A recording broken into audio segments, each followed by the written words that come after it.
Kamu mau bikin Tupak 2022 sesuai dengan juknis baru? Jangan pakai form SPMK dan form Tupak ya, karena sudah nggak berlaku lagi sekarang. Terus gantinya apa? Yuk kita ikuti penjelasan berikut ini.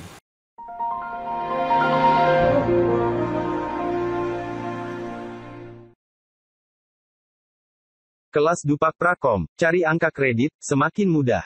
Dapatkan informasinya di t.me/kelas Dupak Prakom. Assalamualaikum warahmatullahi wabarakatuh. Bagi teman-teman yang baru pertama kali melihat video ini, perkenalkan nama saya Basuki Rahmat.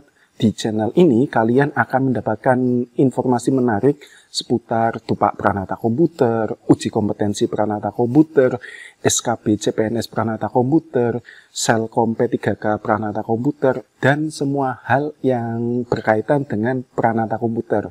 Jadi jangan lupa subscribe ya, biar channel ini semakin berkembang.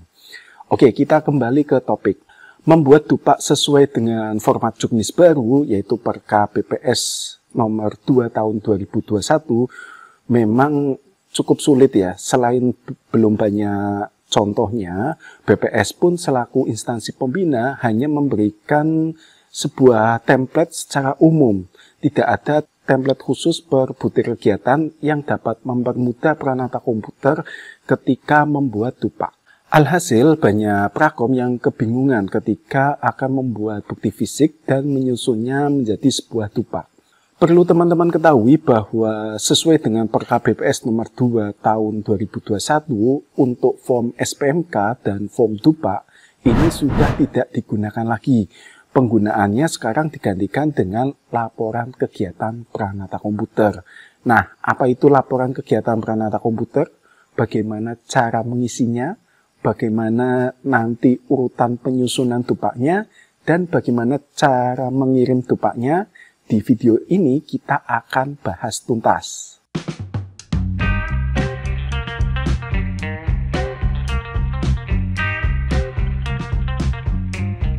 Laporan kegiatan Pranata Komputer ini merupakan rekapitulasi butir-butir kegiatan Pranata Komputer yang akan diajukan dalam Tupak. Adapun tampilannya seperti ini. Sekilas tampilannya mirip dengan form SPMK di juknis lama. Di dalam laporan kegiatan Pranata Komputer tersebut, ini terdapat data atasan, data Pranata Komputer, dan daftar butir kegiatan yang telah dilaksanakan. Menurut saya, penggunaan laporan kegiatan Pranata Komputer ini jauh lebih simpel dibandingkan dengan menggunakan form Tupak dan form SPMK di juknis yang lama. Karena kita cukup menuliskan rekapitulasi butir kegiatan yang diajukan saja dalam 1-2 lembar. Selain itu, kita nggak perlu menuliskan angka kredit PAK lama dan angka kredit PAK baru saat pengajuan dan setelah di ACC tim penilai pada form Tupak. Sehingga potensi kesalahan hitung ini bisa diminimalisir.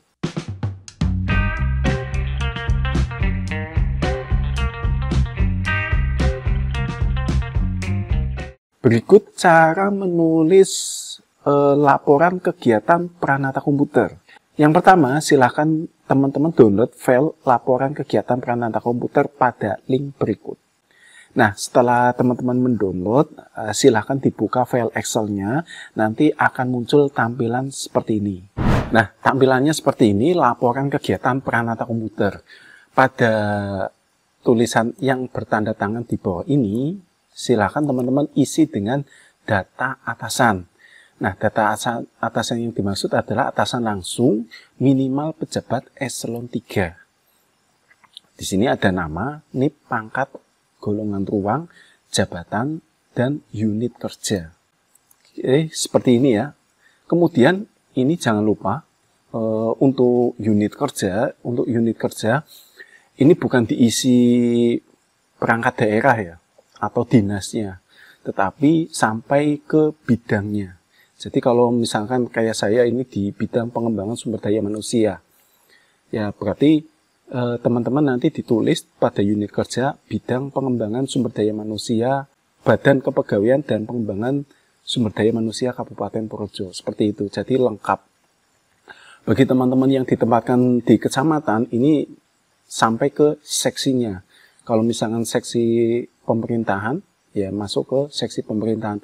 Kalau masuk di sekretariat, ditulis sekretariat. Seperti itu. Jadi sudah menjurus ke seksi atau bidang yang teman-teman duduki. Kemudian pada kata menyatakan bahwa, nah di sini menyatakan bahwa ini teman-teman diisi data pranata komputernya, yaitu data teman-teman itu sendiri ya. Di sini ada nama, NIP, pangkat, golongan ruang, dan TMT-nya. TMT golongannya ya. Kemudian di sini ada jabatan, unit kerja. Nah, seperti ini. Kemudian di bawahnya ini telah melakukan butir kegiatan sebagai berikut. Nah, untuk membuat seperti ini ada langkah-langkahnya dulu ya teman-teman ya. Ada langkah-langkahnya dulu. Nah, berikut saya berikan langkah-langkahnya. Oke, jadi kita ilustrasikan. Jadi dalam pembuatan dupa ini kita akan menilaikan 11 butir kegiatan. Di mana yang pertama yaitu melakukan penggandaan data. Kemudian yang kedua melakukan deteksi dan atau perbaikan terhadap permasalahan yang terjadi pada sistem jaringan lokal. Kemudian yang ketiga, ini melakukan deteksi dan perbaikan terhadap permasalahan perangkat TI end user. Yang keempat, yaitu menyusun petunjuk operasional program aplikasi. Yang kelima, membuat program aplikasi berupa e-book. Kemudian nomor 6, melakukan perekaman data tanpa validasi. Yang ketujuh, melakukan perekaman data dengan validasi. Yang kedelapan, membuat desain grafis. Yang kesembilan, menerjemahkan atau menyadur buku atau karya ilmiah di bidang teknologi informasi berbasis komputer yang tidak dipublikasikan dalam bentuk buku. Yang ke-10, ini mengikuti kegiatan pengembangan kompetensi berupa seminar, lokakarya, konferensi, atau simposium, atau studi banding lapangan sebagai peserta. Kemudian yang 11 adalah mengikuti kegiatan pengembangan kompetensi berupa pelatihan teknis. Pelatihan teknis atau magang di bidang tugas jabatan fungsional pranata komputer dan memperoleh sertifikat lamanya kurang dari 30 jam. Oke, sampai di sini ini ada 11 butir kegiatan. Nah, setelah di sini kemudian kita urutkan dan kita masukkan sesuai dengan urutan pada kode butir kegiatan. Nah, untuk mengetahui kode butir kegiatan, ini teman-teman bisa membuka file Excel berikut. Silakan nanti teman-teman download file berikut ya. Oke, yang pertama, butir kegiatan melakukan penggandaan data. Kita cari kode butir kegiatan dari penggandaan data itu berapa. Oke, ini melakukan penggandaan data. Di mana ini? Di sini ya. Oke, ini udah ketemu nomor 19. Ini masuknya sub unsur dan unsur dan sub unsur pada tata kelola dan tata laksana teknologi informasi pada sub unsur pengelolaan data. Ini ada poin Romawi 1 titik huruf B titik 19 ini ya. Ini 19. Kemudian ini. Berarti 1B19. Berarti ini kode 1B. Seperti ini untuk penulisan kode butir kegiatannya. Kemudian yang kedua, melakukan deteksi dan atau perbaikan terhadap permasalahan yang terjadi pada sistem jaringan lokal.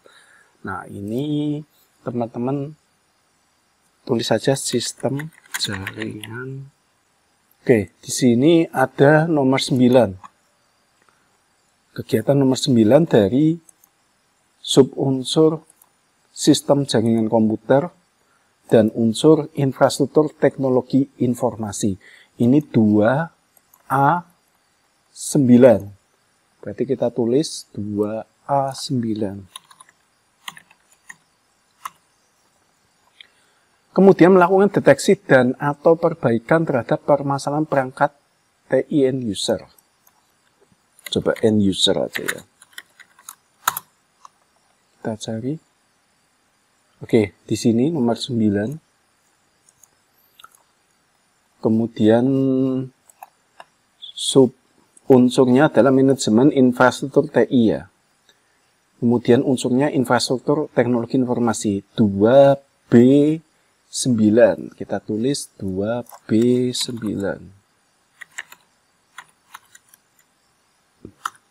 Kemudian menyusun petunjuk operasional program aplikasi. Kita tulis petunjuk operasional. Nih, di sini sudah ketemu. Ini nomor 1 ya. Nomor 1 pada subunsur sistem informasi dan unsur sistem informasi dan multimedia. Oke, berarti 3A1. 3A1. Kemudian yang kelima, ini membuat program aplikasi berupa e-book. Nah, di sini kita bisa ditulis ya, membuat aplikasi. Membuat program aplikasi. Nah, di sini.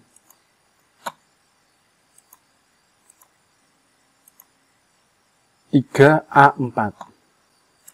Karena ini aplikasi yang saya buat adalah berupa e-book, maka saya tulis berupa e-book ya. 3A4. Kemudian melakukan perekaman data tanpa validasi. Tanpa validasi. Oke, di sini.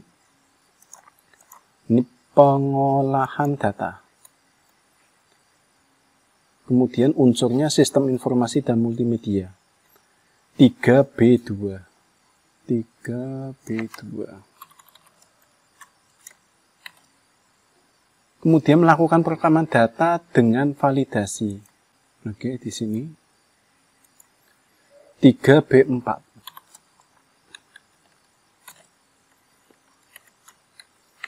Membuat desain grafis. Membuat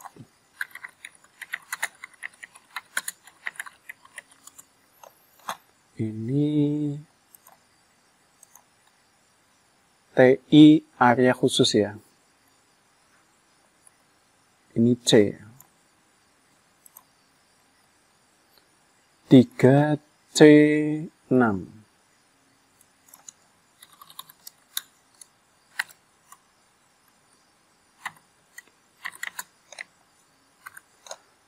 Kemudian menerjemahkan atau menyedur buku. Ini masuk di Bancroft dan penunjang ya. Menerjemahkan.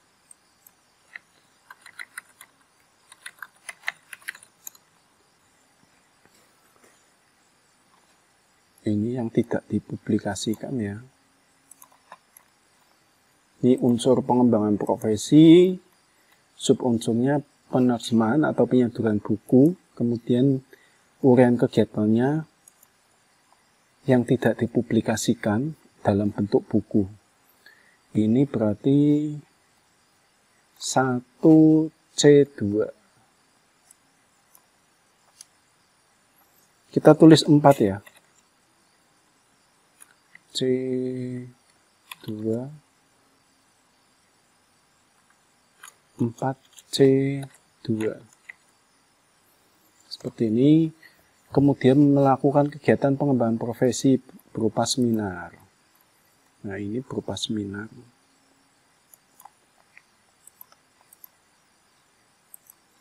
Pengembangan kompetensi di bidang teknologi informasi berbasis komputer. Ini 4E2. 4E2. Kemudian mengikuti kegiatan pengembangan kompetensi berupa pelatihan teknis. Oke, ini 4E3.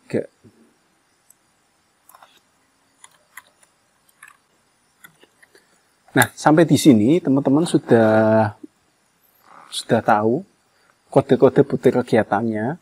Kemudian teman-teman perlu diurutkan ya. Untuk mengurutkannya ini sesuai dengan angka Romawinya dulu.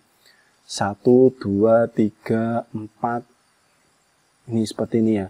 Nah, kebetulan di sini ini sudah urut ya. 1 Romawi 1 2 3 4 5 4 aja. Kemudian habis berikutnya adalah alfabetnya A B C. Nah, di sini teman-teman juga harus mengurutkan. Misal ini nih. Ini kan yang Romawi 3 ada 5 butir kegiatan yang diajukan. Berarti kita harus mengurutkan ini A, B, C, seperti itu.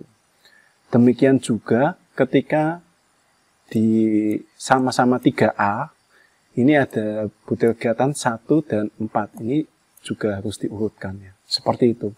Jadi teman-teman perlu mengurutkan sesuai dengan kode butir kegiatan. Nah, selanjutnya ini teman-teman dimasukkan dalam sebuah laporan kegiatan Pranata Komputer berikut. Nah, ini adalah tampilannya setelah teman-teman mendapatkan kode butir kegiatan dan kegiatannya. Ini teman-teman kemudian masukkan di sini. Ini misalkan melakukan penggandaan data, ini masuk dalam subunsur 1.b pengelolaan data. Ini kode unsurnya 1B19. Seperti ini ya. Kemudian subunsur 2.a sistem jaringan komputer, teman-teman bisa ditulis kodenya 2.a.9, yaitu melakukan deteksi dan atau perbaikan terhadap permasalahan yang terjadi pada sistem jaringan lokal. Kemudian butir kegiatan yang ketiga 2B9, ini teman-teman tulis subunsur 2B 2.b manajemen infrastruktur TI, melakukan deteksi dan atau perbaikan terhadap permasalahan perangkat IT end user. Seperti ini. Sampai di sini teman-teman nanti sudah bisa ya mendapatkan subunsurnya. Subunsurnya ini didapat dari sini. Ini subunsurnya. Subunsurnya di sini. Nah, ini subunsurnya di sini. Oke, sorry. Ini di sini. Jadi subunsurnya didapatkan dari sini. Mulai dari manajemen layanan TI, pengelolaan data, kemudian di sini ada audit TI, sistem jaringan komputer. Nah, yang saya blok kuning adalah yang kita ambil. Butir kegiatan yang kita ambil. Kemudian ada pengelolaan data. Area TI spesial. Nah, ini. Oke, kemudian di sini kita balik lagi. Setelah dibuat subunsur ini, butir kegiatan ini. Nah, di sini kita akan melihat pada kolom tanggal ini yang banyak ditanyakan oleh teman-teman. Mas, kalau melakukan penggandaan data itu kan harinya banyak sekali, tanggalnya banyak sekali. Bagaimana cara kita untuk menulis tanggal? Untuk menulis tanggal, mengingat banyaknya sekali kegiatannya, maka teman-teman bisa menuliskannya dalam bentuk periode. Jadi kalau teman-teman mengajukan DOPA tahun 2021, bisa aja ditulis Januari sampai Desember 2021. Jadi lebih simpel ya kalau kita menuliskan dalam bentuk periode aja, Januari sampai Desember 2021. Kemudian untuk satuan hasilnya, satuan hasil ini teman-teman copy paste di file yang tadi ya. Ini hasil kerja atau output, ini satuan hasilnya ini. Teman-teman copy paste aja. Kemudian jumlah volume kegiatan ini adalah banyaknya frekuensi yang teman-teman ajukan dalam butir kegiatan penggandaan data. Misal, banyaknya data yang saya lakukan selama Januari sampai Desember 2021 sebanyak 200 file. Berarti di sini saya tulis 200. Kalau misalkan cuma 30 ya ditulis saja 30. Kemudian nilai pengali adalah angka kredit per butir kegiatan. Nah, untuk angka kredit per butir kegiatan, teman-teman juga copy paste lagi. Ini angka kreditnya. untuk melakukan penggandaan data. Ini angka kreditnya 0,001. Berarti pada nilai pengali teman-teman ditulis 0,001. Sehingga jumlah angka kreditnya adalah jumlah volume kegiatan atau frekuensi kegiatan yang teman-teman lakukan selama periode Januari sampai dengan Desember. Ini sebanyak 30 kali 0,001 sehingga hasilnya 0,030. Ini untuk satu butir kegiatan. Kemudian di sini keterangan bukti fisik. Ini laporan penggandaan data dan surat tugas.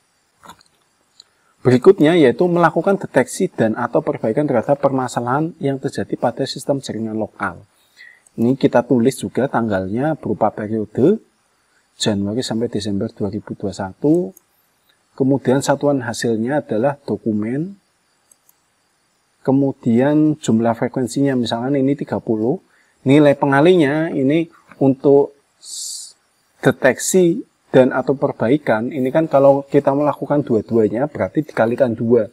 Tetapi kalau kita hanya melakukan deteksi aja, ini cukup dikalikan 1. Seperti itu.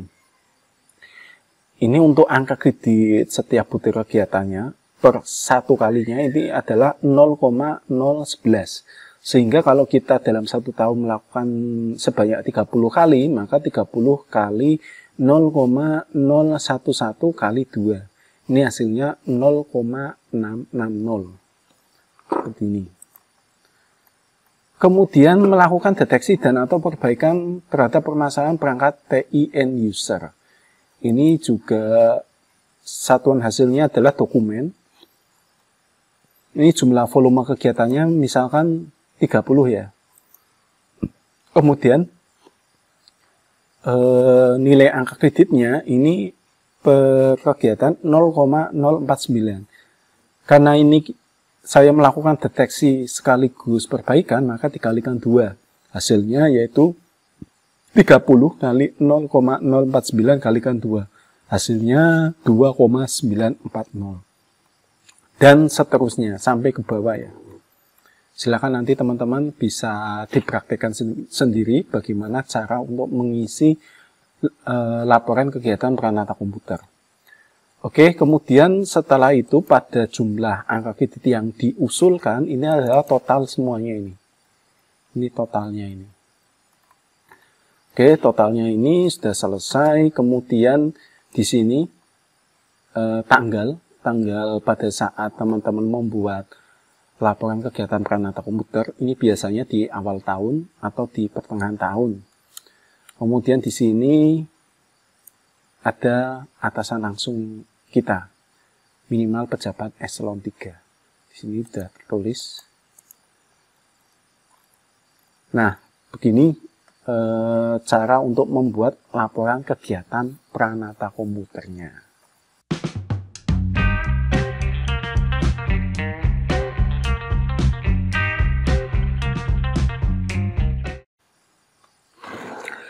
Nah, setelah teman-teman membuat bukti fisik dan laporan kegiatan peranata komputernya, kemudian langkah berikutnya yaitu menyusunnya menjadi sebuah dupak. Nah, bagaimana cara menyusunnya? Berikut ini susunan dupak terbaru sesuai dengan Perka BPS nomor 2 tahun 2021. Yang pertama, ini adalah sampul. Teman-teman nanti untuk dupaknya diberi sampul ya. Kemudian yang kedua yaitu pengantar dari BKPSDM atau pejabat eselon 2 yang ada di perangkat daerah teman-teman seperti apa. Atau di Satker teman-teman seperti apa. Kemudian yang ketiga adalah berkas administrasi. Ini meliputi fotokopi SK CPNS, kemudian SK KP terakhir, SK Prakom, SK KJ terakhir, Karpek, PAK terakhir, dan SKP terakhir. Kemudian khusus untuk pengiriman dupak pertama, bagi teman-teman CPNS yang sudah menjadi PNS, kemudian baru diangkat menjadi peranata komputer, ini kan baru mengirim dupak pertama kalinya. Teman-teman perlu melengkapi berkas sebagai berikut. Yang pertama, fotokopi SK CPNS. Kemudian di sini ada SK PNS ya, teman-teman ya. SK PNS. Kemudian SK Prakom. Kemudian Karpek, ijazah. Kemudian yang keempat yaitu laporan kegiatan peranata komputer.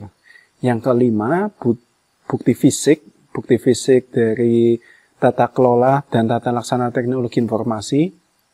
Ini ada bukti kegiatan 1, bukti kegiatan 2, dan lain sebagainya. Kemudian bukti fisik infrastruktur teknologi informasi, bukti fisik 1, 2, kemudian bukti fisik sistem informasi dan multimedia. Di sini ada bukti fisik 1, bukti fisik 2, kemudian ada pengembangan profesi juga sama, kemudian penunjang juga sama. Jadi nanti yang diisi, yang dilampirkan adalah yang teman-teman ajukan saja. Kalau misalkan teman-teman tidak mengajukan di tata laksana dan tata kelola dan tata laksana teknologi informasi, berarti teman-teman cukup dihapus saja. Berarti bisa mulai dari infrastruktur teknologi informasi. Atau misalkan teman-teman tidak mengajukan bukti kegiatan yang ada di penunjang, maka ini dihapus saja. Seperti itu. Jadi cukup fleksibel ya, nggak perlu semuanya dicantumkan.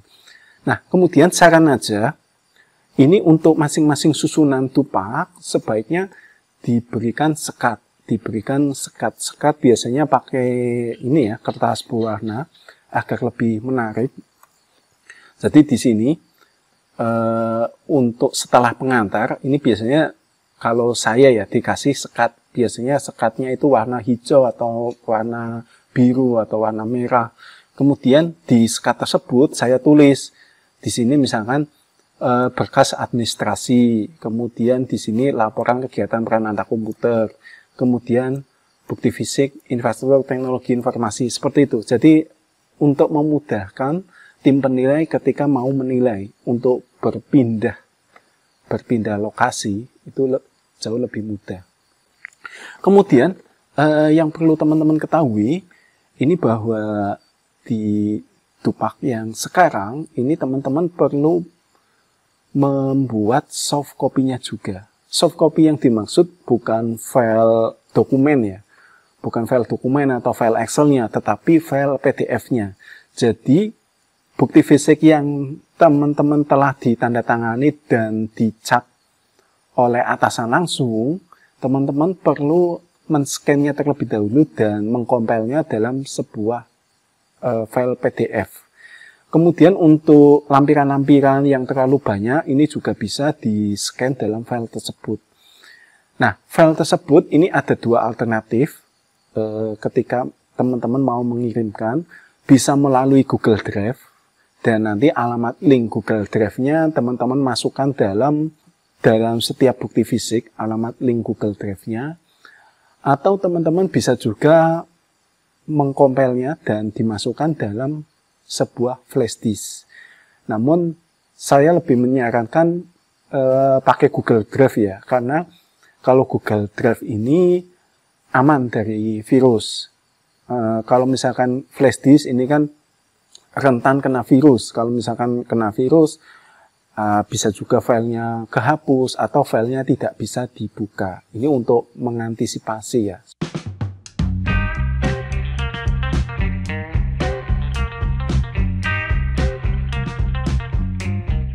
Nah, kemudian bagaimana cara mengirim tupaknya? Setelah teman-teman mengurutkannya, kemudian dijilid ya, sudah ada sampulnya, sudah bagus. Nah, langkah berikutnya adalah mengirimnya ke tim penilai. Ada dua opsi ketika teman-teman mau mengirim tupak tersebut. Bisa dikirim langsung ke alamatnya, ke alamat sekretariat tim penilai. Bisa juga mengirimkannya via pos. Nah, idealnya untuk mengirim tupak ini dikirim ke tim penilai lokal yang sudah ada di instansi masing-masing. Namun saat ini belum banyak instansi yang memiliki tim penilai sendiri. Nah, solusinya ini teman-teman bisa mengirimkannya ke sekretariat tim penilai di BPS RI atau ke sekretariat tim penilai di Dinas Kominfo tingkat provinsi. Nah, jika teman-teman akan mengirimkannya melalui jasa pos atau kurir, teman-teman dapat mengirimkannya ke link berikut. Ini adalah alamat pengiriman dupak ke BPS RI.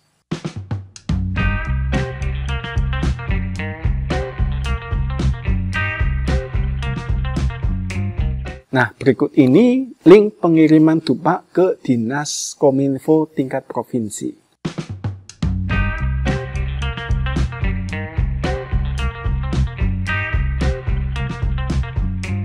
Jadi sudah cukup jelas ya teman-teman ya, sudah terjawab sudah apa itu laporan kegiatan Pranata Komputer yang notabene sebagai pengganti form SPMK dan form dupak. Dari sini teman-teman mulai dari sekarang ini sudah bisa segera untuk membuat dupaknya ya. Bagi teman-teman yang masih bingung nih bagaimana cara membuat bukti fisiknya mas, silakan teman-teman bisa mengikuti kelas dupak.